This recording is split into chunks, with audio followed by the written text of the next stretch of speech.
This is Melissa Gonzalez. Today is Monday, April 29th, 2013. I am interviewing Dr. Jim Quick for the first time. This interview is taking place at the University of Texas at Arlington Central Library, located in Arlington, Texas. This interview is sponsored by the College of Liberal Arts and is part of the Maverick Veterans Voices Project. So, would you please give a description of your post here at UTA? Your current post as faculty. My current position is as Professor of Leadership and Organizational Behavior in the Department of Management. I hold the John and Judy Goolsbee, Jacqueline A. Faust Endowed Chair in the Goolsbee Leadership Academy, and I'm a distinguished teaching professor here. In addition, I have an appointment at Lancaster University Management School in England, and I have for about 7 years, so that's about 20% of my time. Do you ever get to travel? Oh, absolutely, yeah. So I've been in England quite a bit over the last 7 years. When were you awarded the Distinguished Teacher Award here at UTA? Distinguished teaching became, I went into the Academy of Distinguished Teachers in 2008. And then this year, I became a member of the Academy of Distinguished Scholars. Can you tell us what the difference is? It's a significant difference. The two big engines, using an Air Force analogy, the two big engines in the profession of higher education are teaching and research. Both are essential for especially major research universities. The Academy of Distinguished Teachers is focused on the teaching mission, and the Academy of Distinguished Scholars is focused on the intellectual contributions and research mission of the university. And again, both are really important. Where are you from originally? I was born in Albany, New York. Okay. Grew up in Rochester, New York, and went to college at Colgate University. And halfway through my education, in my sophomore year, I was living above with 6 of my fraternity brothers. We lived above the sergeant's quarters, the guy that was in the ROTC unit on campus. And he encouraged a group of us to join ROTC. My dad actually was instrumental in that because he had served as a private and a corporal in World War II, and then as a lieutenant and a captain in the Medical Service Corps. And he said, with Vietnam going the way it is, you're probably going to be in one way or the other, and they pay the officers better. So I would talk to your sergeant, and actually he ended up recruiting 1, 2, 4 of the 7 of us that lived above his family in a 2-story house. So you mentioned your father was in the military. He was, for World War II. Okay. He did not serve a career. He was I still have his uniform from World War II. He was a Medical Service Corps officer. Actually, he was a corporal of the guard in Boston Harbor, and then he got sent off to OCS and got a commission. His captain was a graduate of Tufts University. My father was a 1933 alumnus of Harvard College. So the two were both from the Boston area, and the captain from Tufts says, you need to go get a commission. And so he did. And then in World War II, he ran a hospital train in Italy, the central part of Italy. One of the nurses actually wanted to put up a sign, you fall, we haul. And he wouldn't go along with that. Were there any other family members that were in the military? My grandfather Faust, actually who was the inspiration for my brother and I in terms of our professional careers, our grandfather Faust, our maternal grandfather, I still have the commission he received as a first lieutenant in the Medical Corps in World War I. However, the governor of the state of New York would not release him from his teaching duties at Albany Medical College and said, we really need you here to teach doctors, so I'm not going to release you for service. So you'd mentioned that Vietnam was sort of an influence in joining the Air Force ROTC. Would you have done so had there not been a pending draft? That's a good question. I'm not sure I would have, although I do recall at one point when I was about 10 years old, my father and I used to watch The Long Gray Line, which was the histories at West Point. And I remember thinking, you know, I'd like to be an officer like my father was an officer in World War II. But it was not a main driving focus. Can you tell us the difference between Army ROTC and Air Force ROTC? I'm not sure how much difference there is. I think there is some difference, clearly.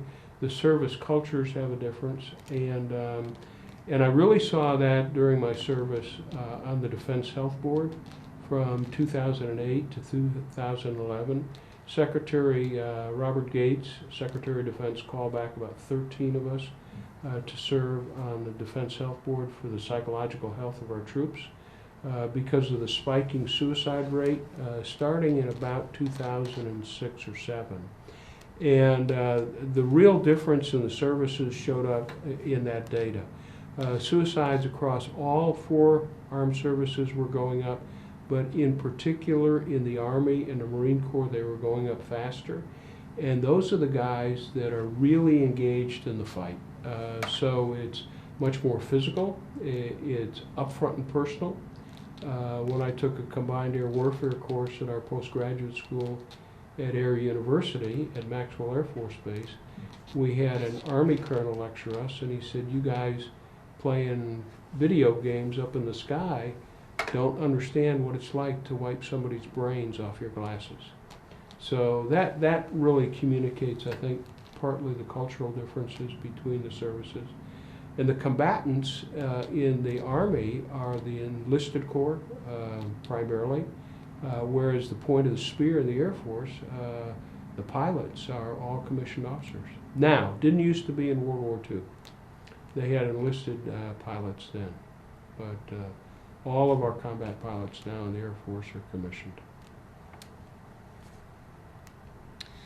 Was there a particular, well, you mentioned your influence into joining the Air Force. So did you join the Air Force upon graduating from college and after your time with the ROTC? ROTC. I was in, it was actually a relatively new 2-year ROTC program.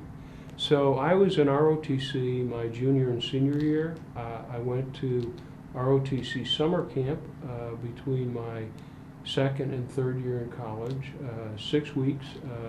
And I used that opportunity to really change some of my habits because I played interscholastic and intercollegiate sports up through my first year at Colgate. I played lacrosse my first year, but my second year I played no intercollegiate sports, focused on my studies, and gained 30 pounds. And in those 6 weeks at Lockbourne, I lost 30 pounds. And I got on what's now a 47-year tradition of regular exercise 3 to 6 days a week. What did the camp involve? What was the day in the life of the camp that you attended? Got up early in the morning and we went out and we did PT before breakfast. Then we ran, and then we had classroom activities. We had some drilling, physical drilling, and then we had study at night. So they were full days. And I did have some time. I read War and Peace during my 6 weeks there. So I had that tucked aside for any times when I absolutely wasn't involved in something. What did you major in while you were at Colgate? That's a good question, because I didn't realize when I started, because it's a liberal arts school, that I needed a major. And after a couple of years they said, what's your major? And I said, liberal arts. And they said, no, you got to have a major. So in my case, the decision process was philosophy and religion, which I absolutely loved. But words were really hard. I had a reading issue as a younger kid, and so reading and words were harder for me than numbers. Numbers were always easy. So I either that or mathematics, the numbers. So I said, well, I'll take math as a major, and then I'll take as much philosophy and religion as I can take. And so I graduated with honors in theoretical math and a commission in the Air Force. And then the philosophy of religion is actually, I still have about half a dozen of the books I used then, and I use them today to teach my doctoral students in ethics, integrity, moral values, those kinds of things. So after you graduated, did you go for additional training somewhere? No, I was the only one of the 14 of our graduating seniors that had a direct duty assignment. So from Colgate University in late May of '68, I had to report within 30 days to Ellington Air Force Base in Houston, Texas. Most of the rest of the other 13 got delayed for educational deferments or for pilot training assignments, things like that. I noticed on your CV that you had responsibilities as an officer in charge of the data processing installation at Ellington Air Force Base. Yeah. What did that entail? Well, that proved to be, interestingly, a real challenge, because I replaced a captain. I was a second lieutenant, of course. I replaced a captain who had, in many ways, been an absentee officer in charge. He got himself into school assignments a lot, and he'd go off to classes and do different things. He was not super engaged. The installation, when I took it over, was being checked out by the auditors on the base. We had regular conflicts with our customers. They were, I mean, we didn't have a choice about our customers, but there were a lot of conflicts there. And so I inherited a little bit of a hornet's nest, real challenge, I thought.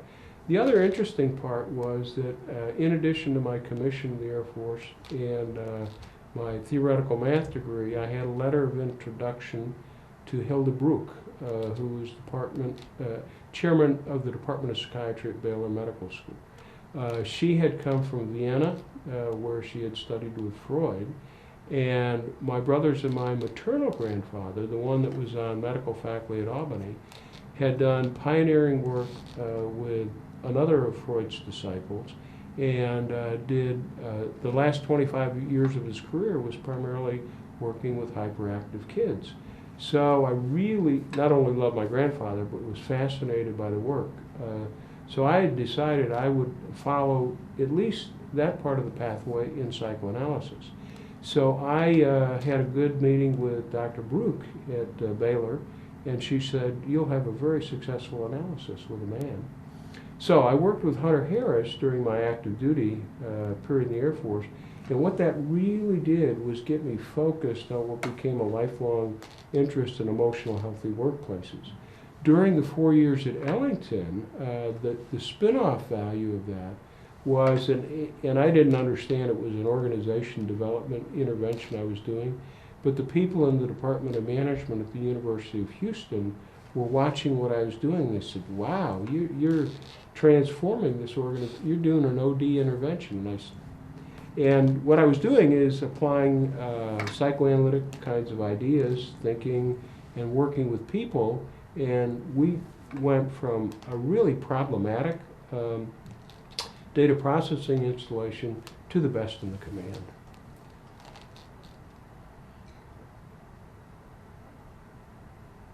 Do you recall your first days in the service?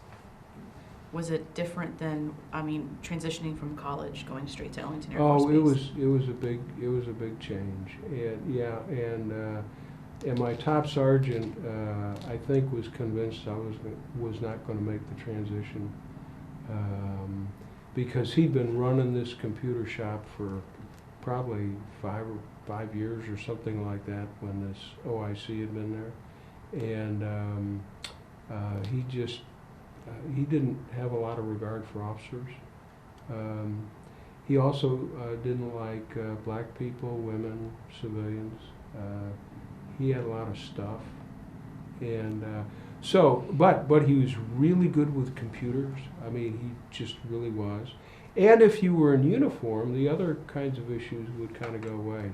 So it was a real leadership challenge for me to get to know him, get to work with him, and get him to be highly effective, but also not cause me problems. That took about 2 years. Wow. Yeah, it was a serious challenge. but it benefited me significantly. And during the course, during the course of those 2 years, toward the end of the 2 years, the Air Force Institute of Technology selected me. I don't know how many were selected, but I got a letter of invitation to go to Georgia Tech to earn my master's degree at the expense of the Air Force in information technology, which was a really nice offer. But I was very clear that I was going to the behavioral sciences for graduate school, not to information technology. They selected me based upon my honors work in theoretical math and my mathematics degree. So it was a great opportunity, but not one that was right for me. And from Ellington, where did you go after there? Where were you stationed? Well, actually what happened, I never expected to continue on after my 4 years of active duty. I earned my GI benefits, GI Bill, went back to graduate school to the University of Houston, directly into the PhD program. Kind of a funny serendipity was that I had 3 recommenders. One of my Colgate professors, I'd taken a couple of post-baccalaureate courses at Rice, and Dean Richter at Rice did a recommendation for me. And then Jim Rentschler, who was a lieutenant colonel and my headquarters boss in Georgia at Headquarters Air Force Reserve, he was going to do a recommendation. And University of Houston said, we have 2 of your 3 recommendations, we'll make a decision if you want. I said, no, let me check up with Colonel Rocha and find out what's going on. He had transferred to the White House Communications Service. So when I finally caught up with him, he said, oh, that must have got lost in transition, I'll find it. And he never did find the form, so what he did is he wrote a letter of recommendation on White House stationery to the graduate school. And I got a call from Sam Smith, and he said, we just got the letter of recommendation from the White House, you're in. And so halfway along the way, I picked up an MBA in graduate school because my advisor at that time said, you know, you could take one more marketing course and get an MBA. And I said, why would I do that? He said, in case we throw you out of the PhD program. I said, good idea. So as I started the PhD directly from the bachelor's degree in service, they would not let me teach, of course, because I hadn't had any business education. And so I had the GI Bill, so I really didn't need to work, but I have a strong work ethic. And a friend of mine in the Air Force Reserve, who I'd known from the Ellington, he had a job in mobility and logistics that he needed help with in what's now 10th Air Force out here at Carswell. And it was, at that time, based in Houston. It was called Central Region. And so I went to work for Lloyd for about 1.5 years, 2 years in the reserve program when I was in graduate school, and just loved it, and it worked out really well. My major professor really wanted me more involved by that time in other activities at the university.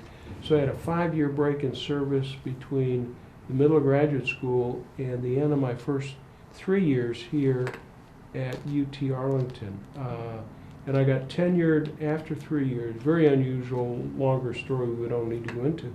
But anyway, that 5-year break in service, I got a letter from the Air Force that said, we're going to revoke your commission. And I called a friend of mine in personnel, and I said, Jerry, I don't want to lose my commission. And he said, well, join a unit reserve program. I said, I can't do that because of my family and university commitments. He said, how about a flexible reserve program? I said, sounds good. And so in 1980, my friend in personnel at Carswell got me into what's known as the Individual Mobilization Augmentee Program. And I was assigned to Kelly Air Force Base, our largest Air Force maintenance depot, and then attached to Carswell. And that began what turned out to be 20 wonderful years. So did you ever go overseas for work that had to do with the Air Force? No, I never had an overseas assignment. Okay. Never did. Never went to Vietnam during the heat of the conflict. Didn't avoid it, just didn't get called. And during Operation Desert Storm and Desert Shield in 90, 91, that period, I was at Kelly and never went over to the sandbox. We were busy at Kelly and I served there, so that was what I did. What were your duties there at Kelly? Depends. I began my first 2 weeks of active duty. I got a call from Colonel Livers in Information Systems. They put me in information technology because of my background as a data processing officer. And he called and he said, I see you have a PhD. And I said, yes, sir. He said, when you come down here, do something useful. And so what I did for the next 2 or 3 years is organizational assessments and diagnoses and interventions for him in information systems. So he actually wanted to use my professional and doctoral expertise, not just my information technology duties. And so that began what turned out to be 20 years of internal consulting effectively at the depot. From that assignment, when I got promoted to major 4 years later, General Brainin moved me over into mobility and logistics because of my background with Lloyd Milliman at Central Region. And that assignment, again, worked out really, really well. Created an opportunity for me to do strategic planning in my next assignment as a lieutenant colonel. And then John Burris, who followed Howard Brainin as our senior reserve officer, one-star general.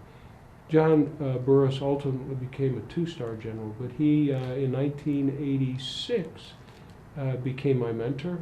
We connected really well, and so his objective was to get me into the General Officer Corps ultimately. That didn't happen, and I retired a colonel, and I'm very happy with that, but that was his trajectory for me. What are some of your more memorable experiences on air bases? I would say probably the biggest deal was after Bill Clinton, President Clinton, signed the closure order for the San Antonio Air Logistics Center. It absolutely stunned the city of San Antonio.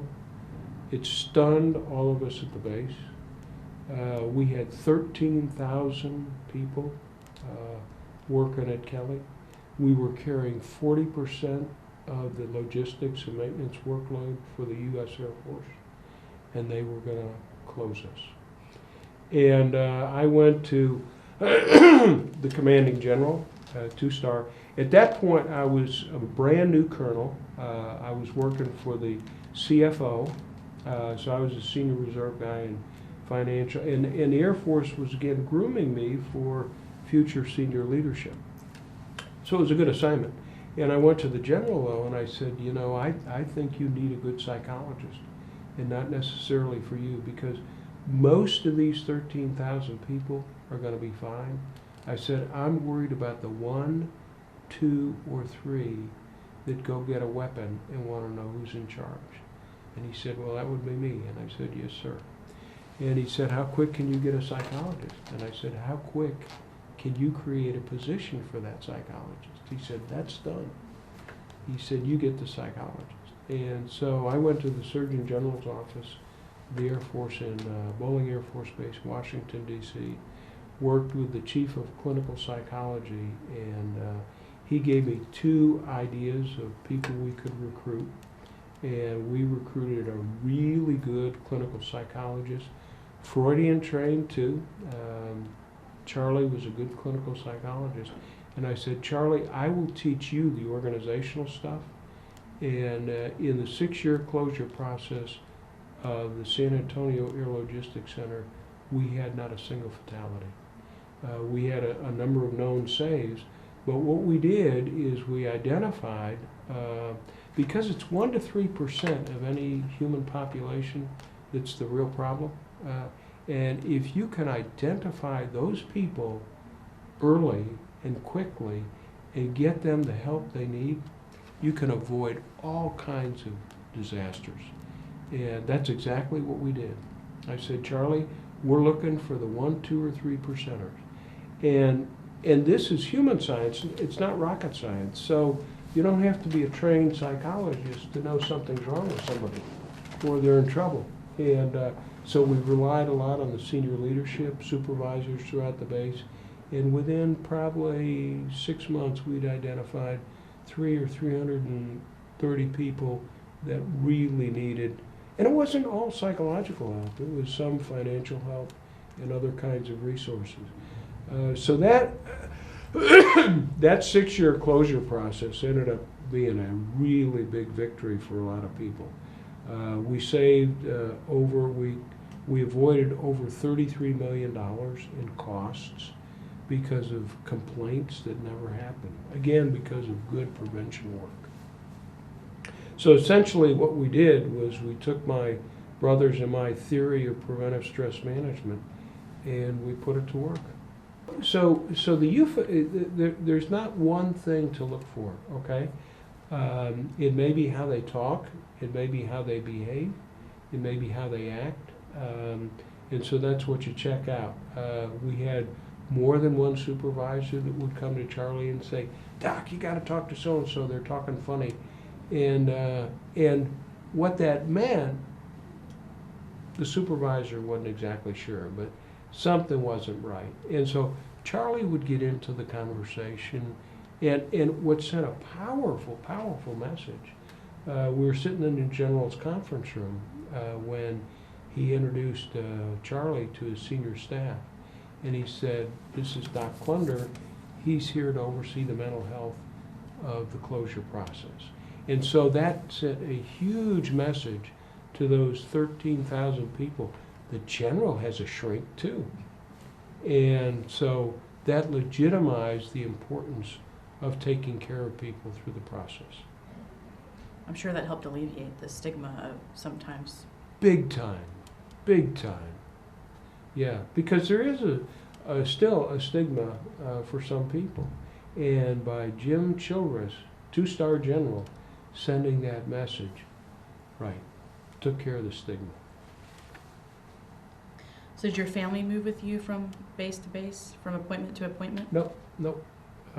Well, no, because I was in Houston for 6 years, and then my last 20 years was at Kelly.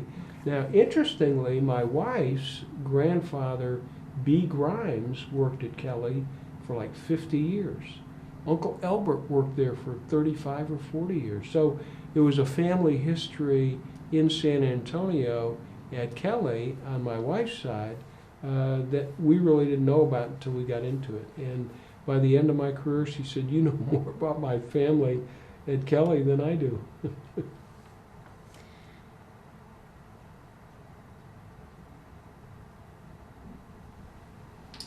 So I noticed that you received your PhD from Harvard in 1985, or was your Harvard first U of No. H? What I did in 1985 Okay. was to take a postdoctoral course with Herbert Benson in the Harvard Medical School it was on behavioral medicine.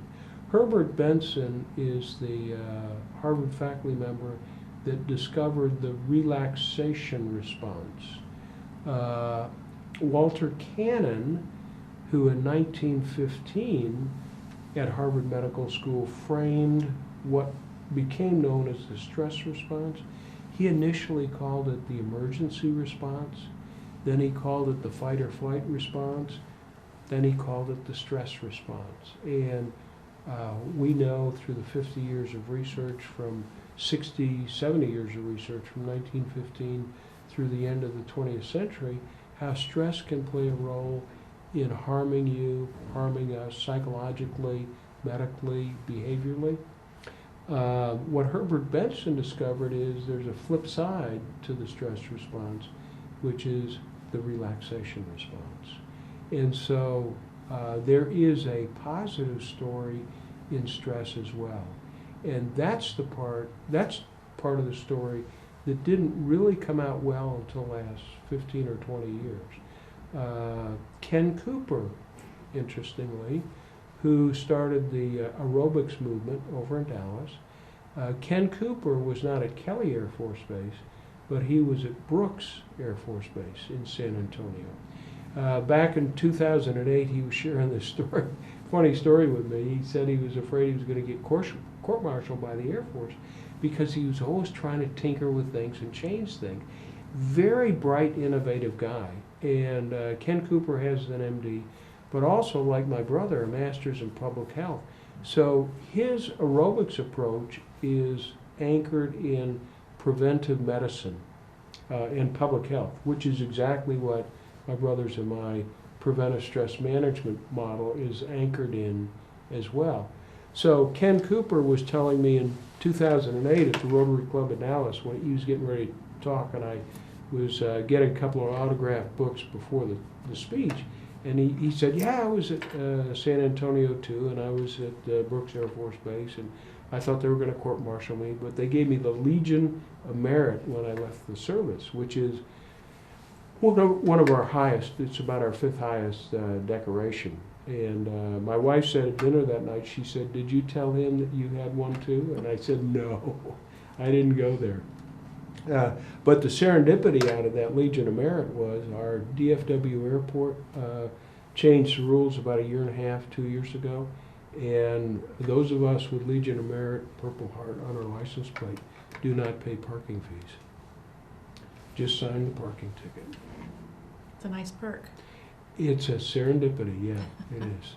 It is. So in addition to the Legion of Merit, do you have any other awards or citations?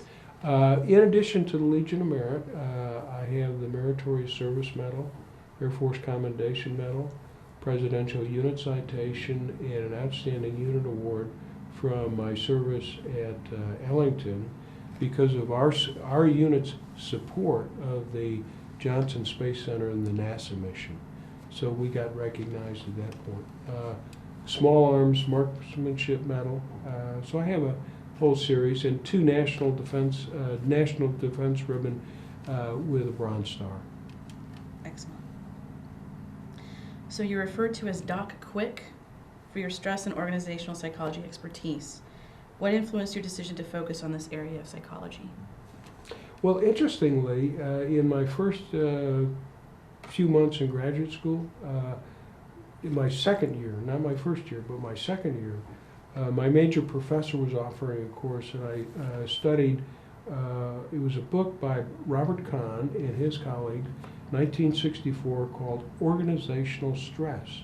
And I just got fascinated with it because my major study was in organizational behavior in the business school, and then my support study was clinical psychology, microsociology. Now the business faculty didn't so much like that at first, but given my psychoanalytic background and my interest in the human side of the enterprise, if you will, I said, that's what I want. And my coursework professor said, that's what you'll get. And so it worked out very well. So the role, organizational stress, the role conflict, role ambiguity stuff really resonated with me, and I picked up on it. And I loved it. And I had a good year. And then at Christmas break, my brother and I, he was in the MD, MPH program at the same time I was doing the MBA, PhD. And so we were playing squash at the University of Rochester where he was doing his medical studies, and I was telling him how excited I was about this organizational stress stuff, and he said, I could tell you some stuff about stress from a medical standpoint you wouldn't understand organizationally. And so that began the conversation, and within 6 months my brother says, we need to take the public health notions of prevention and move them over into your organizational stress stuff and create a concept called preventive management. And then we later called it preventive stress management. Now it's we've used the broadening to other chronic problems in organizations such as sexual harassment, workplace violence. All of those can be managed with the public health notions of prevention. And so we did. We formed a partnership. We continue to publish today and write together today. He's actually in the Harvard Medical School faculty as an adjunct. He's CEO of an international health consultancy right now. But that concept of preventive stress management went into the Dictionary of Psychological Terms in 2007. In our original book, which was 1984 with McGraw-Hill, just came out with the American Psychological Association in its third edition this year, 2013. So the concept's in its fifth decade. Oh, and the other serendipity out of the Robert Kahn connection was in 1985, in addition to going to Harvard for a postgraduate, we had a international stress conference here at UT Arlington, two and a half days. And the book that came out in '87 from that conference was the one that put my brother on kind of the international stage. But the closing talk at that conference was given by Robert Kahn from the University of Michigan. So I got to know him personally. So when you decided to look into organizational psychology, had there been any work before that? I mean, was it stressed in working environments to look into this, or even preventative measures at all? No. Nobody was, no. Actually, Gary Vandenbos, who's head of publications and communications for APA, Gary connected with my brother and I probably in the late 80s, and he said, "You boys are 10 years ahead of your time. You're just ahead of your time." And APA got with a pretty serious prevention agenda in the 1990s. But Gary Vandenbos became a big supporter and benefactor of my brother's and my work over the last 25 years. Organizational psychology as a term did not come into existence until 1964.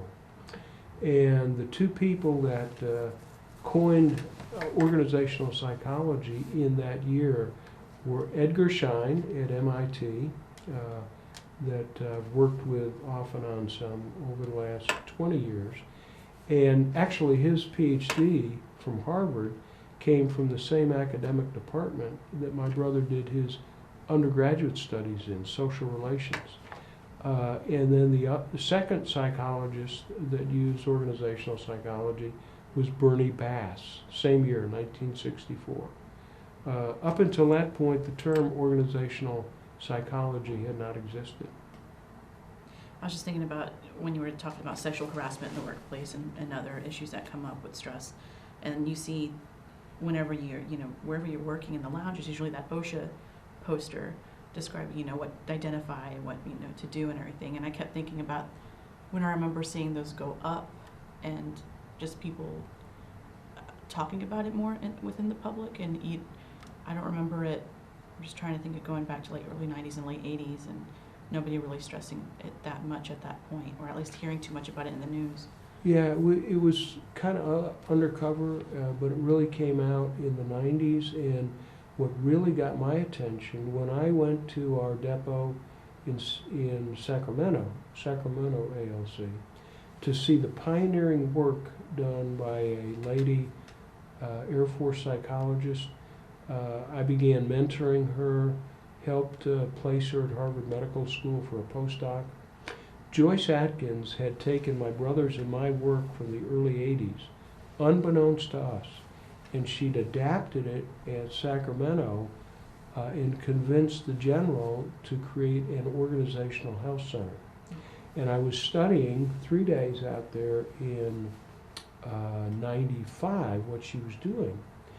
And in the last morning they ran in, there was a rape of a civilian employee by a male contractor. And of course, they had to get engaged in all that, deal with that issue. And as I was sitting there reflecting on that while everybody else was doing what they needed to do, I said, we are in a very dangerous place because Air Force depots are dangerous places. Most people don't get hurt, but the physical safety The hazards of the environment are big issues because you're around dangerous equipment. And I said to myself, this is not an industrial accident. This is a malicious, motivated behavior. What got missed that allowed this to happen? And I came back here to UTA and immediately went to Myrtle Bell in my home department and said, Myrtle, you're concerned with sexual harassment, you've been telling me. I told her about the incident. I said, you and I need to build a model for the preventive management of sexual harassment. Because again, it's not an accident. And you can, anything that has a life history like that, you can intervene from a prevention standpoint. And so we published about 3 or 4 pieces on that, our model. She had the indicators and things. And then the other thing I did was use our thinking to develop a sexual harassment policy at Kelly Air Force Base in the San Antonio Air Logistics Center for General Childress, and he put that policy into place. So tell me about your time serving on the Department of Defense's Defense Health Board. In some ways, that was a frustrating experience, simply because the horse was out of the barn. We came in and began serving at Secretary Gates's request after the spike was already underway with suicides. And there were 13 of us, psychiatrists, myself, psychologists, nurses. So there were 13 concerned with the psychological health side of what was going on with our servicemen and women. And what I have realized in retrospect from that service is I was kind of misplaced, if you will. And we slid into the long war. The huge advantage I had at Kelly Air Force Base was when Bill Clinton signed the closure order. That set up the risk over the next 6 years. And so I knew what could be coming if we didn't manage it well.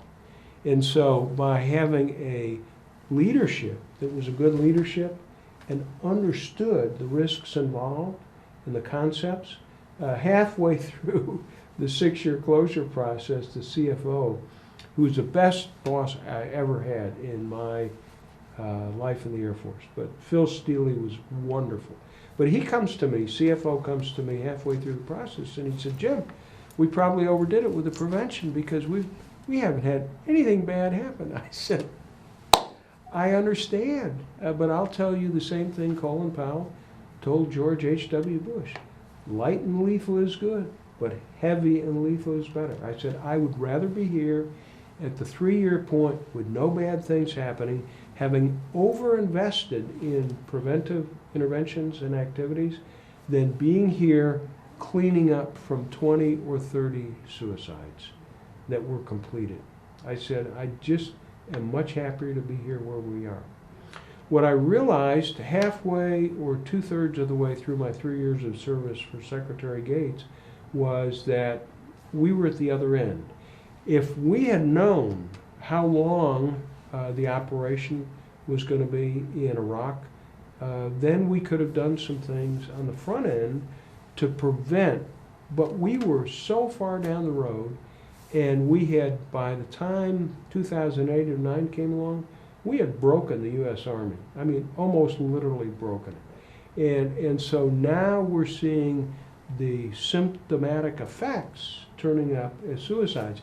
And again, it's not like it's 50% of the force. It's still single-digit problems. And the other thing I said was, in one of our meetings in Washington, I said, we haven't studied or know what are the distinguishing characteristics of the top 10% of our servicemen and women that have been engaged in the fight, exposed to the same kinds of issues, and they're doing fine. What accounts for the difference? So part of it was the risk exposure. And I just got really, really frustrated that we were exposing these young men and women to so much risk.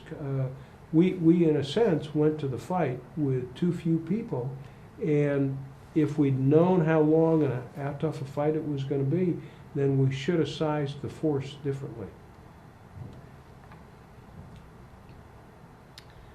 So what is your approach in addressing stress management, motivation, and leadership? It's really a prevention approach, and it's hinged on a couple of things. And again, the good news story of stress is that not all stress is bad. And for a long time in the mid-20th century, that didn't emerge. The risks associated with bad stress became very evident. We fully understand them. What's important to understand, and Ken Cooper intuitively did that with aerobic exercise, because exercise is stressful. Nobody runs and does all kinds of exercise without getting their heart rate up. I mean, my brothers and my dad was a marketing executive, and he was not a stress expert, but intuitively he did very well and lived his life very well. And he said, you want to be able to get your blood pressure up under the right conditions. He actually expected to be dead at the age of 60 because of his paternal history.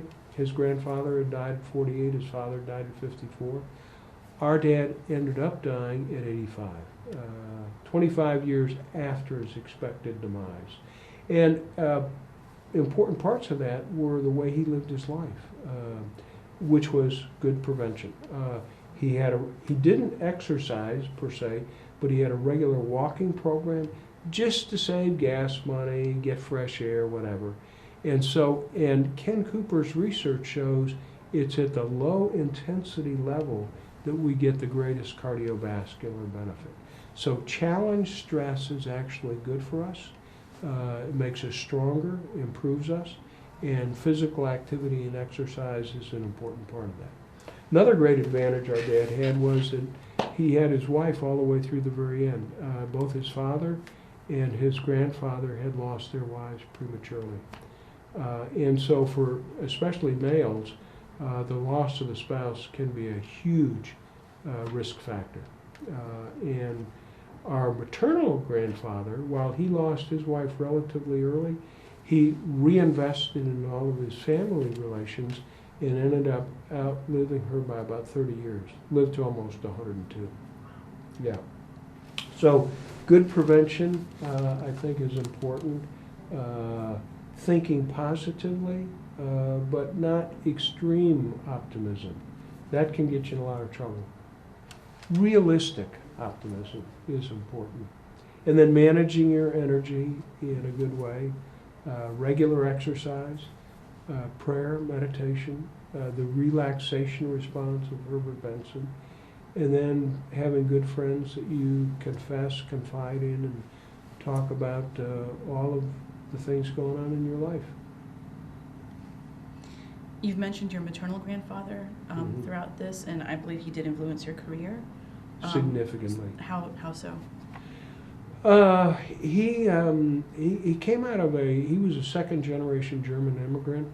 So when I inherited Freud's autographed photograph that he gave to my grandfather's psychoanalyst, it was inscribed Zur Freundlichen Erinnerung an Berchtesgaden, 1929, Freud, given to McCord. I still have the photograph at home. And I said to my grandfather, actually, when I got that way, I said, what's that mean? He said, oh, it means in fond remembrance of Berchtesgaden, because he grew up speaking German in his home and English at school. And so his grandfather, Faust, John Faust, come to America to get ahead. And he went to vet school at night, ended up as a member of the Cornell vet school faculty, told his 4 boys they could be any kind of doctors they wanted to be. And so there was a high bar, high standard. Now, our grandfather never used a whip on us in any way. I mean, just did not. His grandfather, Faust, literally had done that with his boys at times, which is dysfunctional.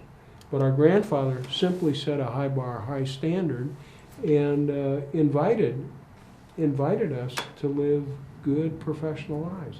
And so he became a real role model. I just got a nice note from our dean's office. I'm the first member of the College of Business faculty to be in the Academy of Distinguished Scholars. So that's pretty special. And I got a very nice note from the dean's office about that. We're really proud of you. And I said, thank you very much. And what you don't see is the grandfather whose shoulders I stand on. Because he created a role model and a set of standards that really set a high bar. And again, it was an invitation, not a requirement.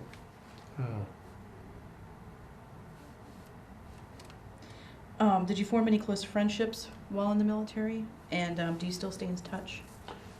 Yes, I did. Phil Steele,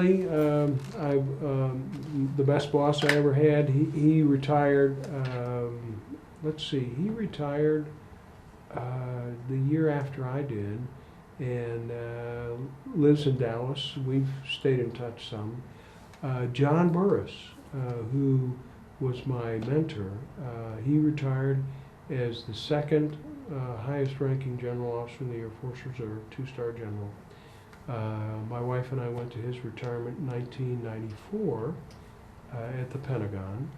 And then in 2004, my wife and I went to his and his wife's 50th wedding anniversary in Alice, Texas, which was really wonderful to see the Burrises and the family again and be together.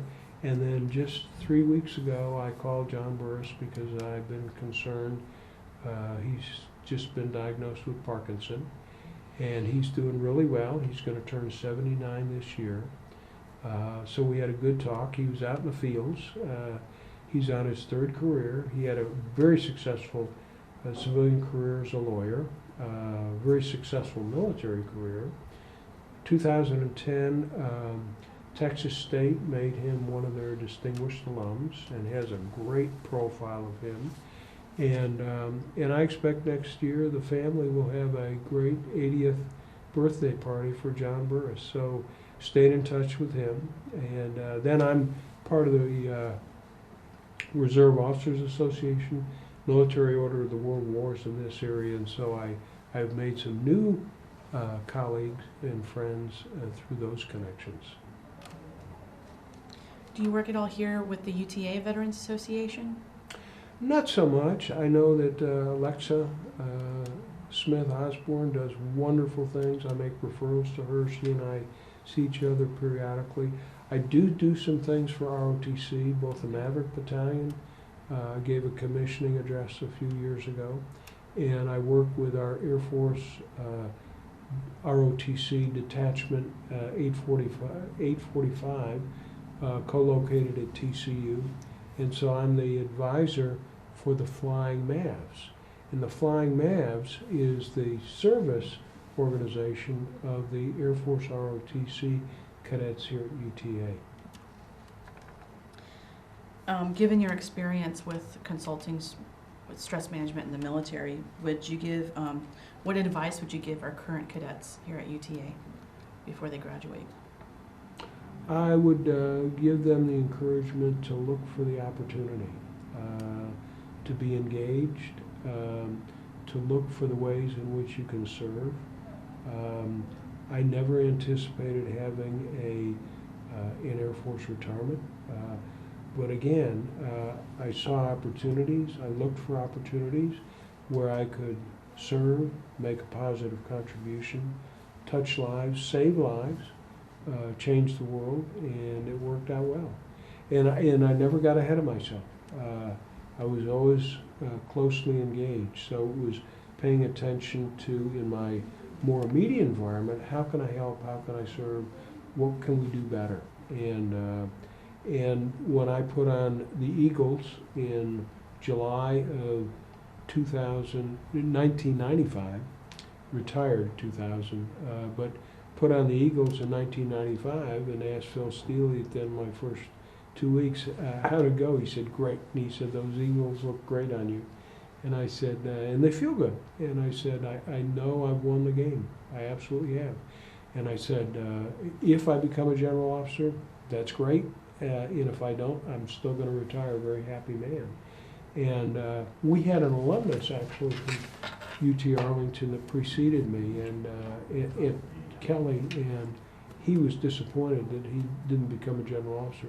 And I understand that, but I had really good coaching from John Burris, and very realistic. And he said, we're going to do all we can to set you up to get in the general officer corps, but we can't guarantee it. Is there anything you would like to contribute to the interview that I haven't asked you already? Not that I can think of. Okay. Yeah, is there anything else you can think of? Not off the top of my head. You seem to have covered quite a bit of ground, so. Yeah, I'll finish with kind of one crossover story, because I didn't go to West Point in 2007 in uniform. I actually asked my host there what the UOD was, and he said, what is that? I said, don't you Army guys refer to uniform of the day? And he told me how to dress. But I got to take the Goolsby Leadership Academy message there, had a great exchange, and we began forming a collaboration. And my military background was part of, I think, the contribution that made the connection. And when I got to West Point, they said, have you ever been here before? And I said, yeah, I was here in 1966 as part of the marching band for Colgate University. And we beat Army in the last 1 minute of the game. And I said, we were so excited and glad to leave town in one piece. Yeah, so it was 41 years later that I got to go back and take the Goolsby leadership message from here. And then it was in 2010 that I had the opportunity to return the favor and host Colonel Sean Hanna here as a Goolsby Distinguished Visiting Professor, and he spoke in Lone Star Auditorium. And I was telling Sean on the way out from that, and he was, of course, in his dress uniform that day. And as we were walking out, I said, the Goolsby kids came up to me, several of them, and said, you and Colonel Hanna sound just alike. And I said, Sean, we come out of the same history and military tradition. Great leadership is not about giving orders. It's about inviting people to do good work, getting to know them. I've issued less than a dozen and received less than a dozen direct orders in 32 commissioned years. Well, I want to thank you, Colonel Quick, for participating in our project. Thank you very much. You were very informative and very helpful. And I want to thank you for your service as well. And thank you again for contributing to the Maverick Veterans Voices Project. Thank you. Thank you for your time.